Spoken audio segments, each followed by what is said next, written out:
Xudo hattoki men odamni yarataman deganda farishtalar ey Xudo bular senga bo'ysunmaydi, qon to'kadi, urush janjal qiladi, nima qilasan biz turganda bularni yaratib degan farishtalar. Xudo iftorlik paytda bizni deb faxrlanar ekan Xudo. Farishtalar qara hammingdir ekan. Ramazon oyida iftorlik paytda ko'rding, nimani ko'rding? Dasturxon solinib yemay o'tirish. Nimaga yemayapti? Ha sen yema degding, yemayapti. Senlar nima degding? Itoat qilmaydi degdingmi? Ha. Guvoh bo'l hammingdir ekan. Trillion farishtaga. Hamming guvoh bo'l. Shularda birortasi gunoh qolmadidir ekan. Ana endi o'sha paytda biz butun yurak, qalb, butun vujudimiz bilan dasturxonni solib qo'yib haqiqatda yemayapmiz. Nimaga yemayapmiz? Xudo yema degani uchun yemayapmiz.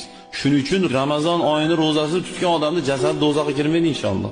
Nimaga desa, chunki bekinib suv ichib olsak bo'larmidi? Bo'lardi. Uyimiz bor, ofisimiz bor, podval bor, mashinaning ichi bor. Yo ochiqchasiga nagli ichib